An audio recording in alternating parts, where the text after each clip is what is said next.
Hi everyone and welcome to our daily show, The Big Story, where we discuss the hottest topics of the day right here in the heart of the newsroom.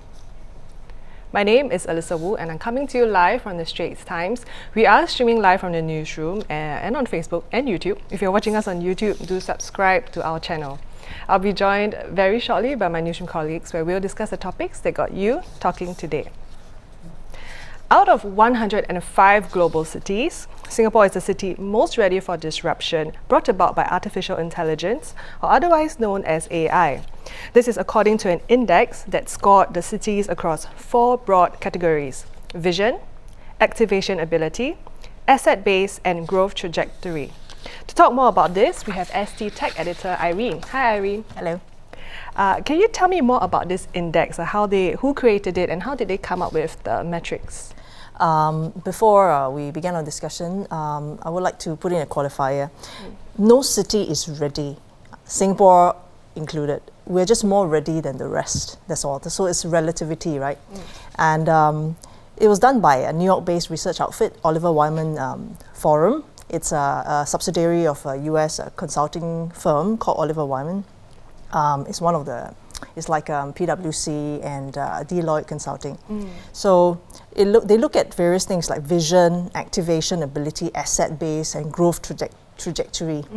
So there's a heavy emphasis on vision because Singapore is good at planning, and coming up with frameworks and paper writing, and then we also have plans to set up an interagency task force to look at AI. We came up already, we're the first to come up with an AI framework to promote ethical use of the technology, even before the EU came up with their own version of it. So the whole purpose is to engender trust in AI. And its growing application in many areas across industries. It's important as consumer resistance and ethical concerns may obstruct its future growth. And AI is said to be one of the engines of the 4th industrial revolution and promises economic benefits. So this is why we've put so much emphasis on planning to make sure that if executed, it's done properly. So this is one reason why Singapore come up top in the ranking. Okay. So with the release of the results, will this then translate into more tech companies investing in Singapore or setting up their APAC hubs in Singapore? I don't think investors look at rankings results alone. They do look at the same factors that researchers, of these indices consider, like talent, infrastructure, that make a city attractive as an investment destination. One big draw Singapore has is tax incentives. Singapore is known to be very generous to attract a lot of startups and MNCs to base their operations in Singapore. So this is what Singapore is good at. So the results are just cherry on top of the cake, lah. Yep. Okay.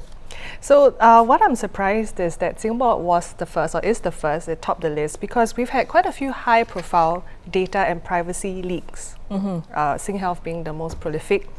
So how did Singapore still come up as the top? Right, a lot of these, the methodology, they look at the presence of data protection laws and your legal regimes. They don't look at the number of breaches. Neither do they take into account citizens' feedback, how happy they are, and whether policies and legal regime works. So without that, you see things happening, and then it doesn't seem to quite tally with the findings. But help is on the way. There will be change soon in this. In October this year, another new index called the Smart City Index will be launched. It will measure elements such as citizens' feedback and how happy they are with the use of technology and how effective they are. And this is done by the Swiss Business School IMD and SUTD. So citizen feedback, they realize, is an important factor that they must take into account when determining how to rank cities for how smart, how safe, how inclusive, how sustainable, how competitive they are. Since we're on the topic of what citizens think about their own city's tech readiness and so on and so forth, a lot of Singaporeans are anxious about the impact their job will have, so basically the impact of technology on their jobs, and many are thinking that their jobs will either be made obsolete or will significantly change. So I'd like to know, what sort of roles or jobs do you think will be most affected by AI? I think at this point in time, I think AI serves to assist human beings in doing our jobs faster and better. So I think the bottom line is, as long as we are adaptable, we change with the needs of the job, and we change with the needs of the industry and the economy, we should do fine. Robots taking over jobs completely, I think it will affect certain sectors more prominently than others. For instance, say in banking, your bank analysts, or your call centers. These jobs are most at risk. A computer can do a much better and faster job than your bank analyst. But in healthcare, for example, because human beings robots cannot empathize as well as people like us. So in healthcare, I think there is still place for healthcare workers. It's the least likely to be disrupted. Although technologies are already helping with spotting cancer and also certain health ailments and stuff like that.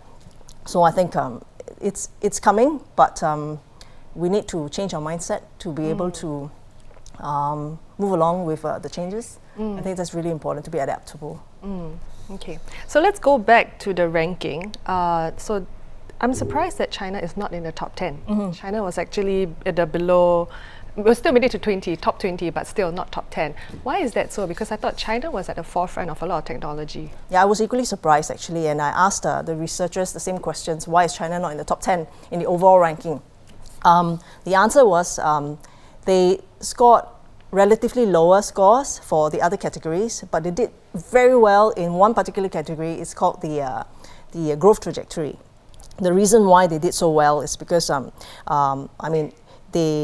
China's high tolerance for privacy invasive technologies like gait recognition, facial recognition, it's used extensively in surveillance and also in payments. That has helped the country, helped cities, Chinese cities in particular, in Shenzhen, Beijing, Guangzhou, Shanghai, and Hangzhou. These few cities they are the top 5 in the growth trajectory category.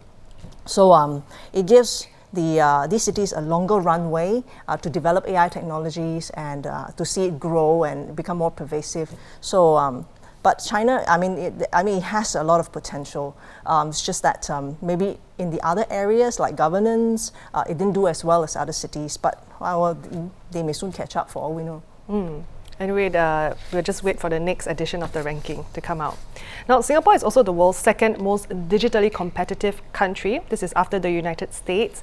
The results came in the latest edition of the IMD World Digital Competitiveness Ranking. This is a renowned and long-running survey, so this ranks the most competitive economies in the world. So Irene, what does it mean to be the most digitally competitive? All right, in short, it means an economy's ability to transform itself digitally in every way. Businesses going online and getting rid of traditional paper-based processes and streamlining it, with digital methods, and also government going online with e-citizen services, and also the wider society, the population being tech savvy. All these work together to keep a city competitive. So that is what the ranking, the index does. It measures how competitive cities are in these areas. So right now, we are familiar that Singapore is going through an economic downturn. So with us being so competitive, right, would this somehow help to bolster our confidence or help us with the economy? I think there may be short downturns. It's just we got to look into the future and the longer term future, how to be prepared for this future. I think disruption will come, and it will come quickly. We already faced the first wave of disruption with the launch of new technologies, how Grab is disrupting the transport sector, and we've seen how other technologies have disrupted other sectors in healthcare, in e-citizens. And the next wave will be 5G, will involve 5G technologies and AI and so on. So it's always good to be number 1 and number 2 and to be among the top 5 or 10. I think no city should be complacent about these rankings, because things change, and they change very quickly, and we cannot look into the future. We don't know what's next. It's better to always be prepared for for what's next by having the mindset of being adaptive, to always be adaptable, and to be and to embrace change as they come and not resist them. So that's the message that we've been told, every day to embrace technology, to change. That's from business leaders, from our governments, from the authorities. I think there's some truth in it. We need to do that. Thank you, Irene. Well, I think it's easier said than done, but if there's a will, there's a way. Thank you. Right? Thank you. That was a very fruitful discussion. Yes.